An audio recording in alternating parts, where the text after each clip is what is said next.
Hello everyone and welcome to the next Teach and Learning video podcast. This half term we're going to be running a new competition slightly differently to what we've normally done, and it's going to be a raffle. So the more nominations your faculty gets in, the more chance your faculty has got of winning the grand prize. So keep them coming to me. Looking forward to see who wins, and well done to the winners from last half term. The video podcast this half term are going to be focusing upon the principles of instruction, and this is a great bit of research in a paper by Rosenshine, who explored what the best and most effective teachers done and tried to break that down into a really practical and understandable way. I'm going to be sharing with you two strategies today, and the first strategy one, is beginning the lesson with a review of previous learning. And this is something really simple concept to understand, but something that can be really effective.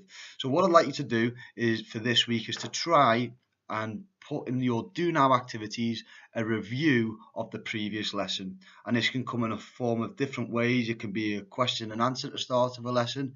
It can be a few question prompts on a slide that you've got at the front, or it can be an activity that forces students to use knowledge that they've learned from last lesson. I've attached a slide that I've seen Chris Hicklin use that you'll find really simple and useful to use in your classrooms, and it's also got a bit of differentiation in there as well to stretch the different abilities. So strategy one is reviewing what was learnt in the last lesson, a great strategy. The second strategy is linked to what we've done last half term around I, we and you, and it's about getting students to practice and apply their learning, and it's around presenting new material or even material you've looked at before in small steps, and after each small step practicing with the students until they've mastered it. And this is a really simple concept to understand, but a really important one as well. So rather than teaching students a whole host of strategies all at once and giving a little bit of time to practice, deal with a chapter or a strategy at a time or a chunk of learning, and then give them time to practice, and don't move on until you've mastered it. If different students master at different levels, then move different students on at different points. Again, really good way to differentiate. But the key thing is, once the students have practice, that you are checking and working towards mastery of that particular skill.